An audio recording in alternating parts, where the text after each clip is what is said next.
sign-up sheet back over there if you'd like to sign up for our email list. I'll send out emails to remind people of our meetings upcoming.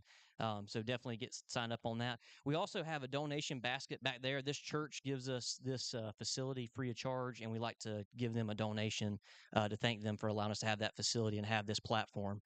A couple of housekeeping rules and points I want to point out to you. In the back there to the right, I guess it'll be to your left if you're facing me, are going to be the restrooms. There's water back there as well.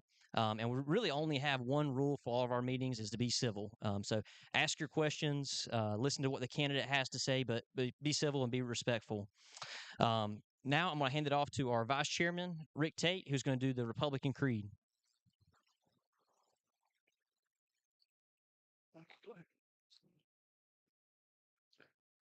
I think it's important to do the creed at all these meetings. I got this from Glenda sitting back there. She used to do it at all of our meetings when I was a chairman, to remind us of what it is that connects us, what binds us together, the principles that we believe in, and why we want to be a Republican. The South Carolina Republican Party Creed. I do not choose to be a common man. It is my right to be uncommon. If I seek opportunity, not security, I want to take the calculated risk, dream and build. To fail and succeed, I refuse to barter incentive for dole. Prefer the challenges of life to guaranteed security, the thrill of fulfillment, the stale to the stale calm of utopia. I will not trade freedom for beneficence, nor my dignity for a handout. I will never cower before any master save my God. It is my heritage to stand erect, proud, and unafraid, to think and act for myself, enjoy the benefit of my creations, to face the whole world boldly and say, I am a free American. Wonderful. Thank you, Rick. So I'm going to open us up with a word of prayer, then we'll have our pledge, and then we get to the fun part. Please pray with me. Dear Heavenly Father, God, thank you for allowing us to come here today peacefully as free men and women to hear from candidates from such an important office in our nation. God, be with us. Allow us to honor you with your actions, with our actions, rather. God, allow us to be a light for you in a dark, dark world. It's through Jesus I pray. Amen. Thank you. Join me in the pledge, please. I pledge allegiance to the flag of the United States of America and to the republic for which it stands, one nation, under God, indivisible, with liberty and justice for all. Thank you. Oh, what's that? No, we don't have the South Carolina Pledge on the agenda, but we can add it to the agenda. So I'm going to hand it off now to our guest speaker, Miss Sheri Biggs, and this is one that I'm certainly excited to have here with us. I've heard a lot of good things from some of my colleagues that I know in the crowd who've spoke very highly of her. She's running for the 3rd Congressional District to replace, it's Jeff Duncan's old seat. And I'm very, very excited to have her here with us, and I hope you'll join me with a warm round of applause as we invite Sheri Biggs.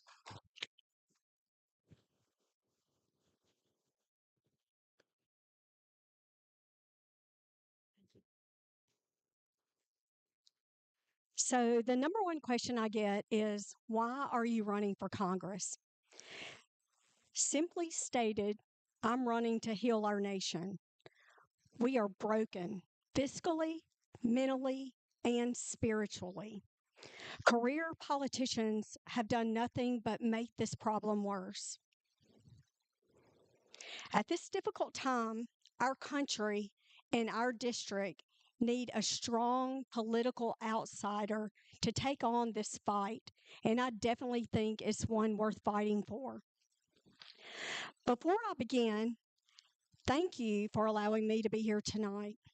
I will admit that diving into politics is definitely new for me.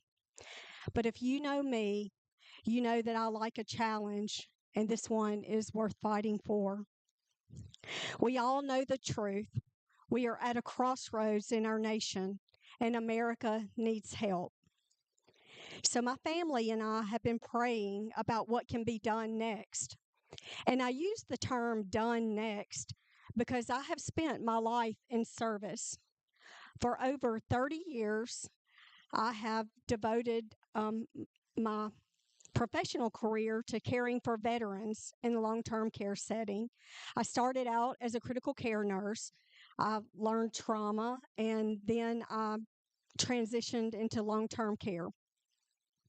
So, in caring for the veterans, I realized that there was a camaraderie and there was a love for our nation that's really hard to explain unless you serve.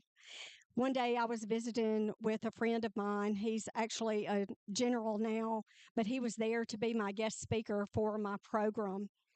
And he was thanking me for all the work we had done. And I told him, I said, there's one thing I've done a lot, and happy to have met all the people that I've met. But if there's one thing I would have done differently, I would have considered joining the military right after high school.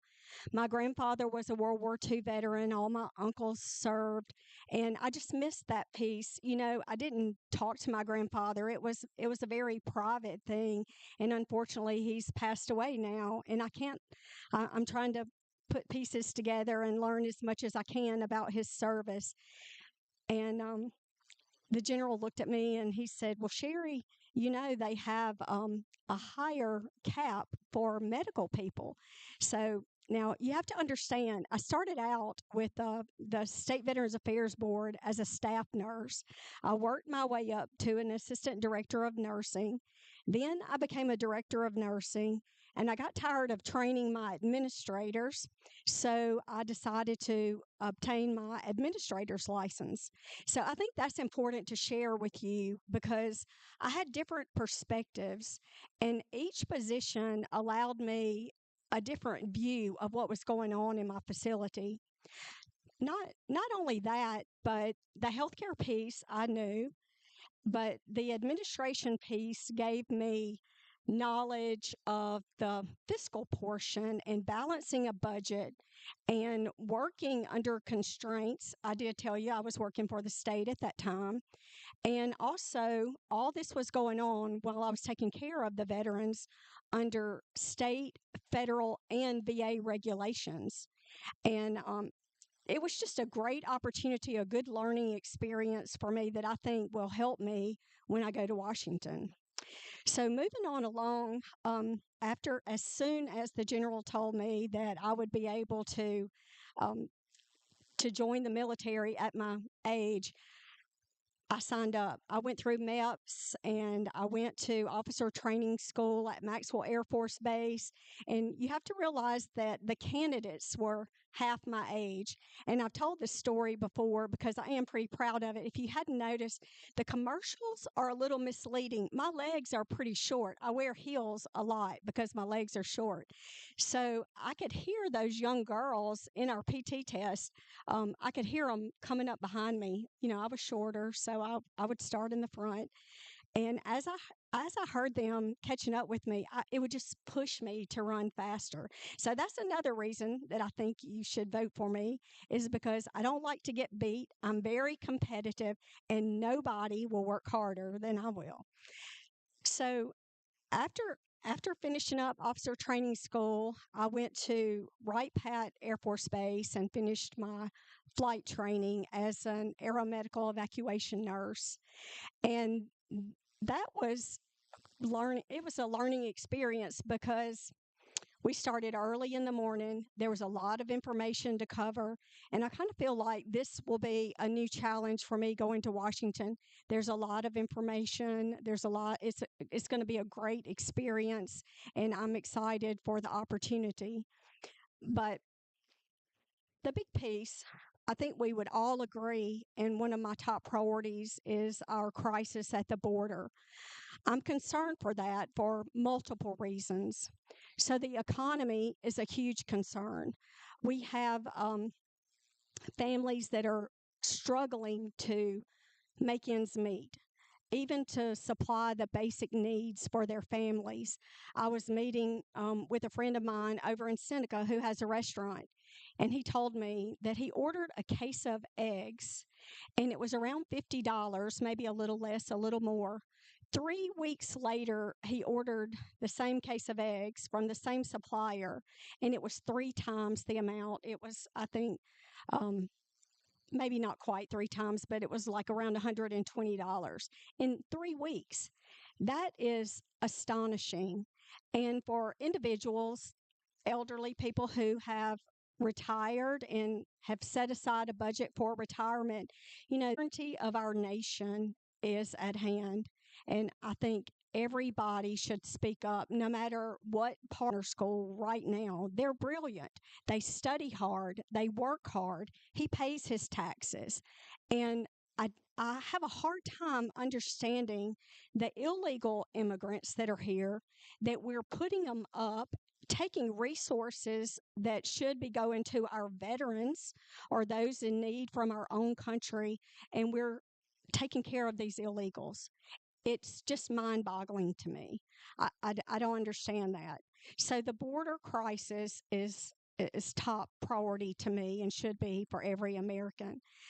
I think the one thing that maybe makes kind of drives not really a wedge. I guess the right word would be to push out one person in front of the other in our group. We have a large group running for this one position, and I serve my country. I have been over to the Middle East. I've seen what it's like to have a country with no borders. It's definitely a country with no order. And wearing the uniform and serving in that capacity is definitely eye opening. While I was over in the Middle East, I unloaded, so I run the medical crew in the back of the plane. I unloaded this young man, my crew did, in the back of the plane, and he was tall, handsome, reminded me of my son, who's at a similar age, and he was strapped down on a litter and sedated. He had been in the middle of combat, and he had a mental breakdown. So that's the mental portion that I talk about when I talk about healing our nation. We are broken mentally. The sad thing about that is when I looked at that young man, I didn't see an airman. I didn't see a soldier. I saw a broken individual that was someone's child. I didn't even see a patient. I looked at that as my own son, and it was heart wrenching. I think those individuals are standing up for us, and we have an obligation to take care of them, of all of our veterans. And I really want to. I guess I want to speak out today on their behalf for people who aren't able to say that for themselves. We have substance abuse issues in our country. A lot of people don't realize that people are just coping. They're not able to get the health care that they need. They're not able to get the mental health that they need. So they're resorting to substances to make it through the day. And it has just gotten out of control. Not only that, we have substances coming across our border that are killing our individuals. Like they're laced with toxic.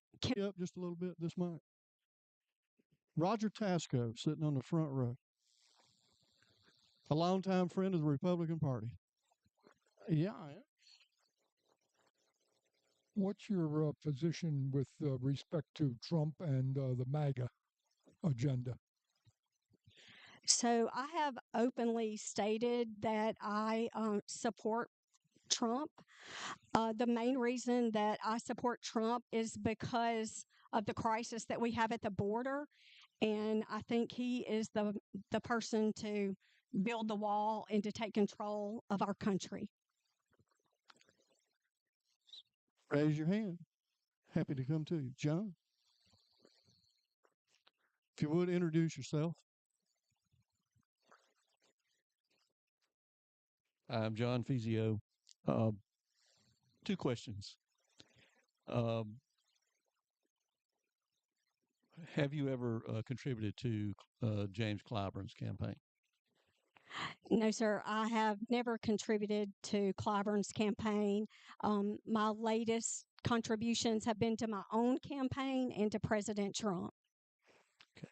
The other question is, if you get elected, I think the border is probably the biggest crisis, but to me, the next biggest crisis would be the budget or the deficit. How will you be voting if elected, as far as trying to reduce our national debt?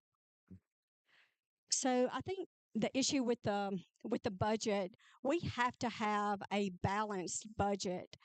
It it's a no-brainer to me that if we ran our households like our country handles the budget, I don't think we would be able to maintain that for very long, and our country hasn't done so well at it either. I've got one to throw the ducktail onto that one. Uh, I guess you could say I'm a bit of a nerd when it comes to the economy and the things I read. And a lot of the conservative people that speak on the economy, like the Wall Street Journal people and editorial page and that kind of thing, are concerned that with the deficits that we're running, $1.5 trillion to $2 trillion, as far as you can see now, that we're going to hit a wall to where the Treasury every month, every week, whatever, they have to go out and borrow the money and sell bonds and find the money to finance this ever expanding debt that we have to find the money to spend that we're spending. Point being, there's going to come a time when they can't sell the debt. They can't borrow the money. There is a limit to the amount of money that can be absorbed into the world economy when you're talking trillions of dollars. I'm actually got a point here. That means there's going to have to be we're going to have to cut spending.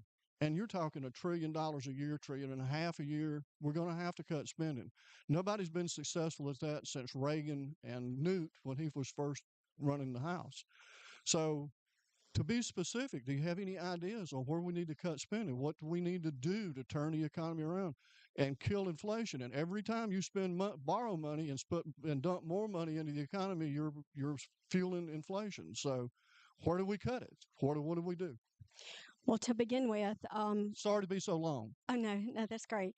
So to begin with, we need to close the border. We are wasting a lot of money at the border, and as I already referenced, these illegals. So taking care of our own individuals, stop sending our money. I'll use Iran. For example, I think that is a complete waste of money, and the taxpayers should all be standing up about that. But that's the reason that we need to be so careful who we put in these positions, because whoever is in Washington needs to say what they mean and mean what they say, and definitely stop spending. I agree. Another question? Right here. Would you introduce yourself, please? Hello, my name is Gigi Greenberger. And what is your position on funneling money overseas to Ukraine? So I think that goes back to what I just said. I think we need to take care of our own individuals and stop sending. Uh, to my knowledge, and I've done a lot of reading about Ukraine. Um, to my knowledge, we don't have a strategic plan. We're just sending money over there, so the money's not even being accounted for, and I think that's wrong. I agree. I've actually got a question. Okay. So I remember reading I won't call it a biography, but you're a nurse. My wife's a nurse as well.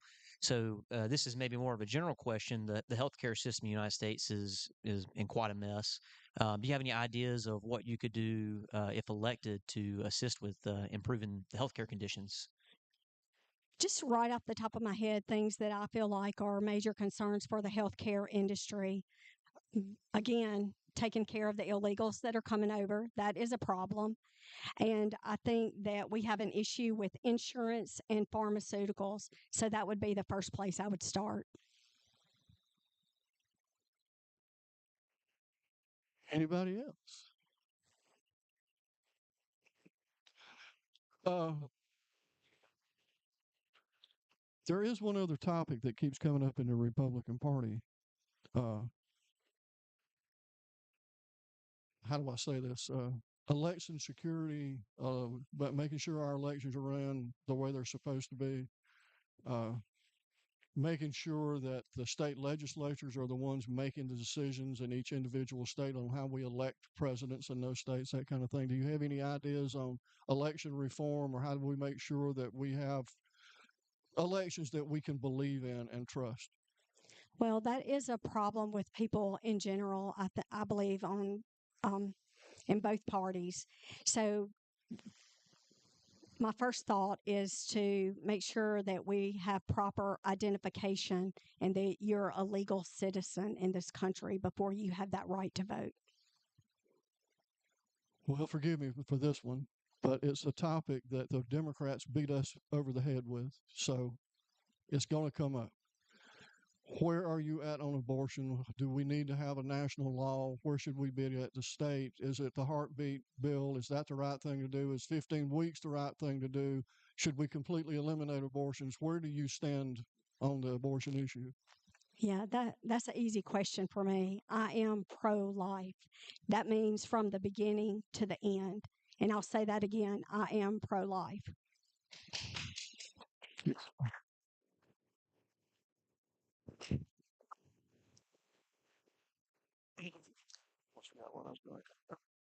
When it comes to the border, are you in favor of finishing the wall?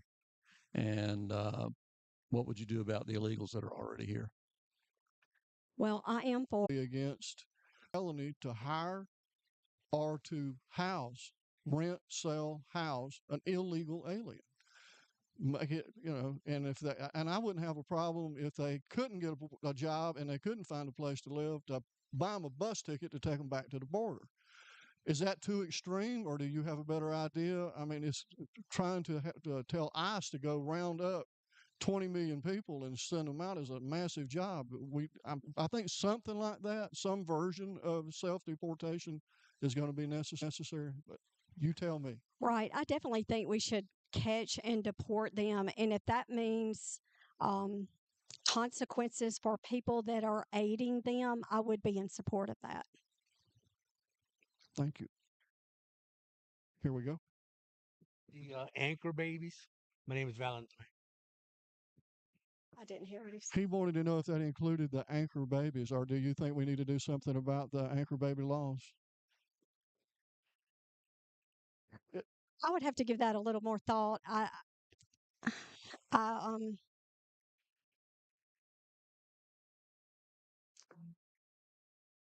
I think that includes all illegals. I really do.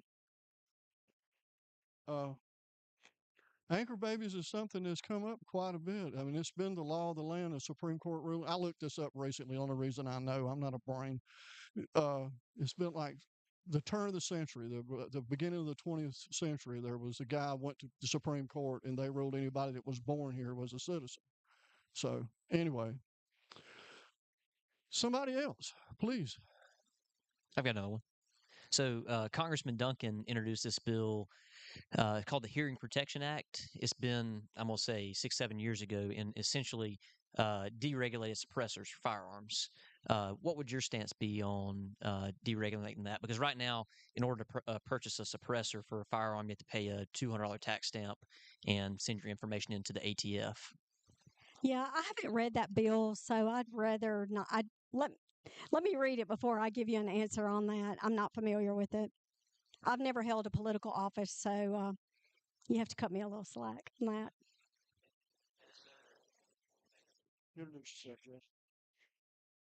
I'm Justin Durham. I appreciate your service. Thank you so much for your time serving our country.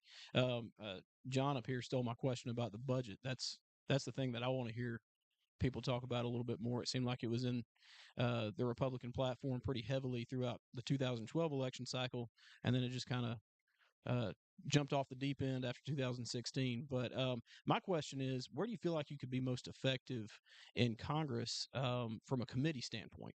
It's politics is a fickle game, right? So you have to be able to work with people where you can, and not give not give away your principles, your core principles.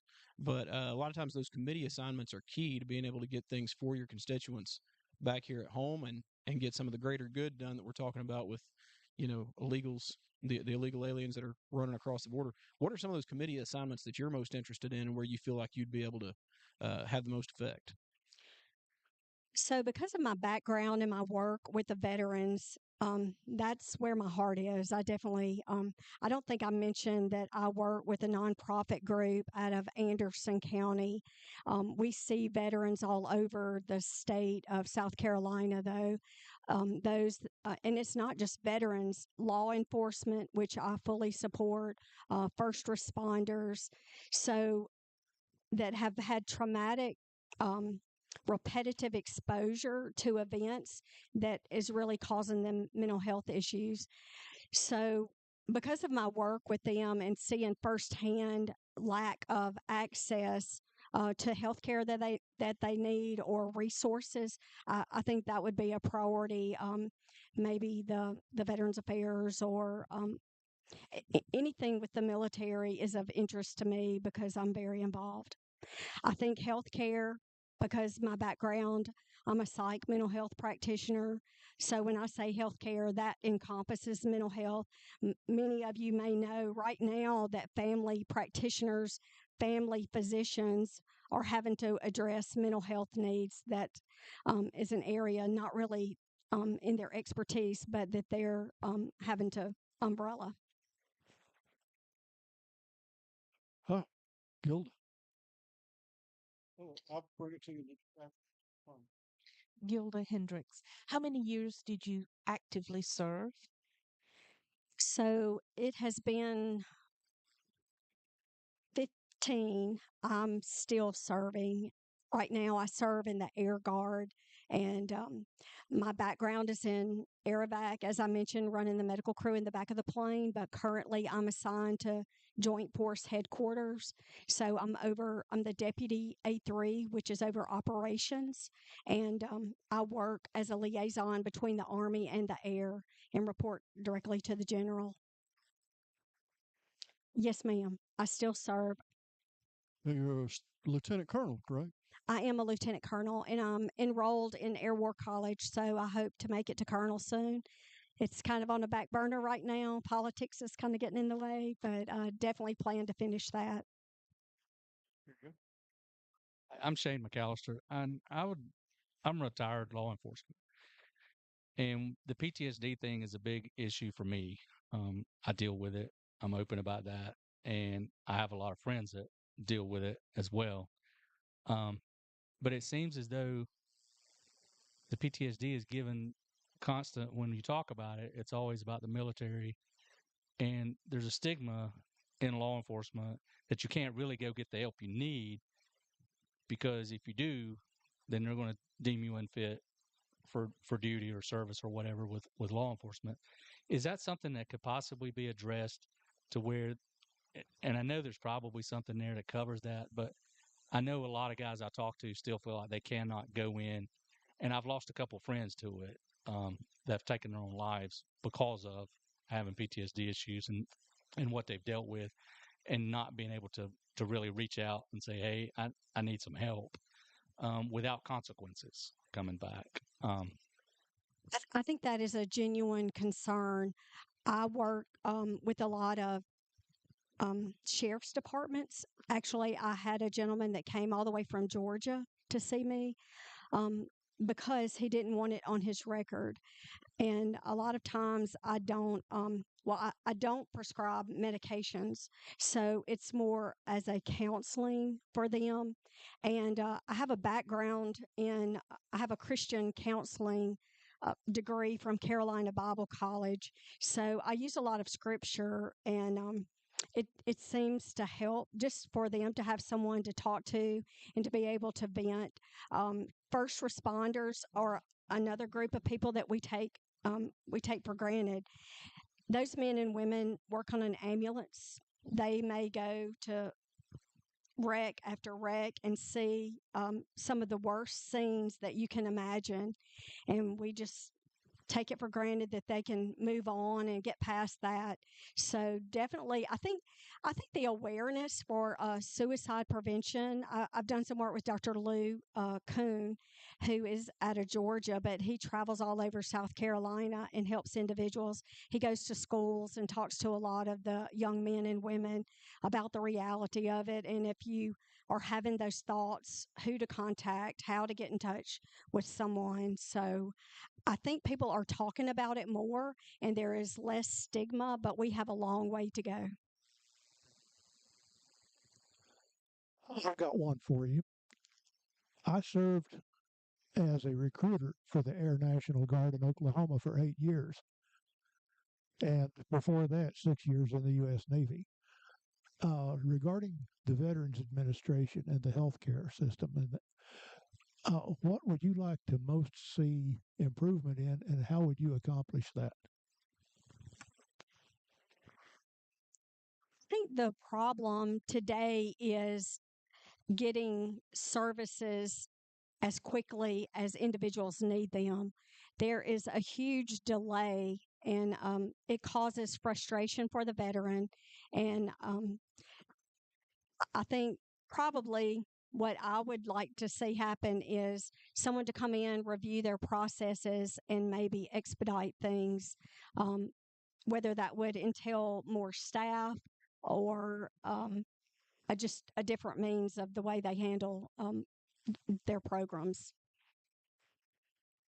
My stepdad, who was a combat Marine, and I spoke to you about him earlier, he had a lot of trouble getting what he needed and being able to get to the facilities. And his whole life complained that why couldn't they just refer him to a private doctor and pay for it? So is maybe that part of the solution? I think so. And in some states, they are allowing that if there are not providers that the veterans can access care from. Well, I got one last question. Congressman Duncan has served on the Energy Committee. He's the chairman of a subcommittee on the grid and energy. Since the Biden administration came in, I think everybody's aware they have declared war on the fossil fuel industry, and they're doing everything they can to eliminate it. I don't think we're ready for that. I don't think that we have the technology to replace it yet. Do you have any thoughts on upgrading the grid, or any thoughts you have on our energy situation and how to improve it? I would love to hear. Well, I think that was one thing that President Trump did for us. He had us headed in the right direction as far as energy independence. And I think it's a security issue for our country. We definitely need to maintain our independence, not just with energy, but with being independent with our food sources and everything. So that would definitely be a top priority as well. Bring it to Mike. Hey, I'm Scotty again.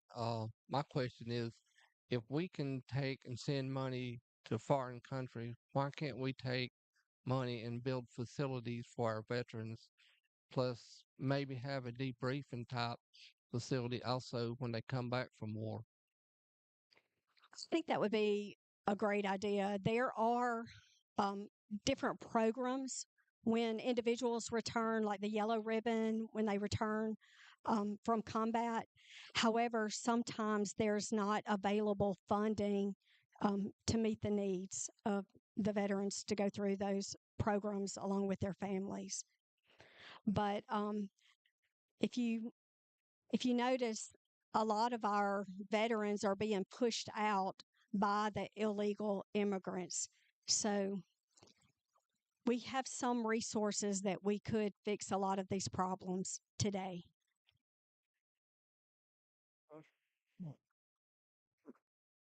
At the present time, illegal immigrants are counted in the census to determine the representation in the House. What are you prepared to do to put a stop to that? Well, not only should we be only counting citizens, but as I just mentioned, we should be sending them back where they came from. legislation to stop that? If- By our co-sponsor, someone else? If that's what it took to get them out of here, yes, sir. Okay.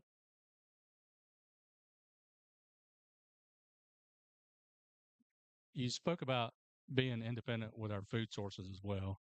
And I'm reading a lot about the Chinese organizations that are coming over and buying up acres and acres and acres of farmland out west and wherever they can get a hold of it. Um, I personally don't feel like that's a very smart move for our country to allow that. Is that something that would be on an agenda to put a stop to as far as them owning the Chinese owning that much of our farmland properties and controlling our livestock, corn, whatever the crop may be? It is a huge problem, and I think a lot of states already are addressing that issue. I know Sarah Huckabee Sanders in Arkansas actually um, drew a line in the sand about that for sure. But I will tell you, I was in Washington and actually talked to one of the members that was on the ag committee. And the problem is that today we're getting seed and chemicals from China for our food.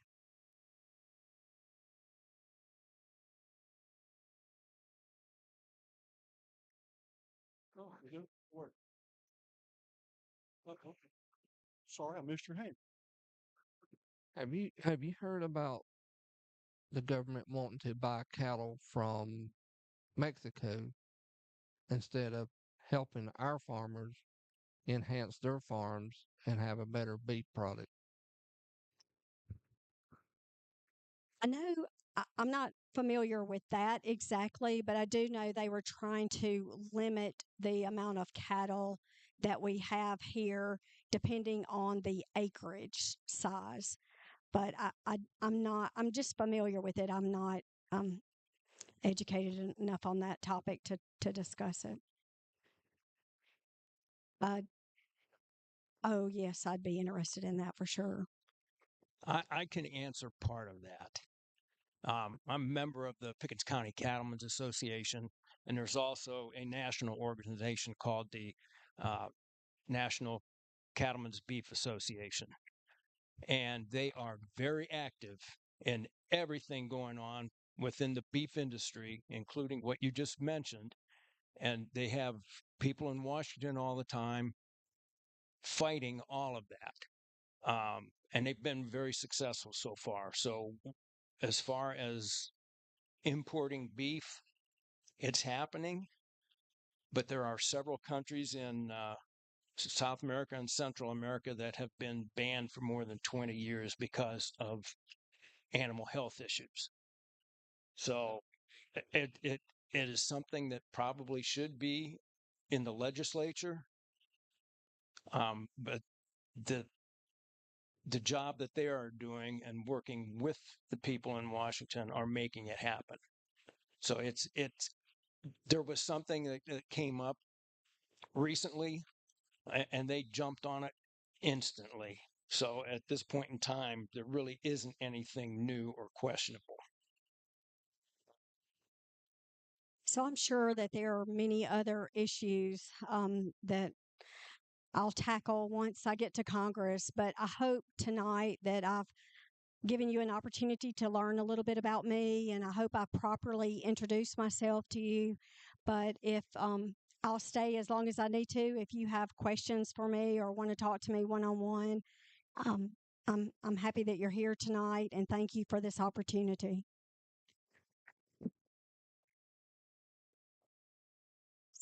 So one more thing, if you'll go to sheribiggs.com, SHERIBIGGS.com, please check out my website. I would gratefully appreciate your support and your vote, and mostly your prayers.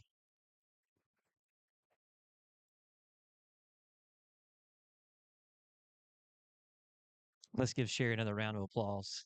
Thank you so much. You know, as she'd mentioned, military veteran still actively, well, I say veteran still actively serving and offering herself for this congressional seat, which is so incredibly important. Whoever you ultimately end up voting for, I will say we have a wonderful crowd. I think Sheri is a wonderful person. She gave us some great insight into what she believes. I hope you'll take the time to get to know her and the others, and thank them for their willingness to serve, because I'm sure she'll tell you it's a big ask. There's a lot of long nights and a lot of long phone calls and things of that nature. And I, for one, would love to thank you for your service and your willingness to serve. Thank you all again for coming tonight. Again, we have our sign up sheet at the back, as well as our donation bucket, if you'd be so inclined to give for a donation to the church. Thank you again for coming, and hope you guys have a wonderful night. Thank you.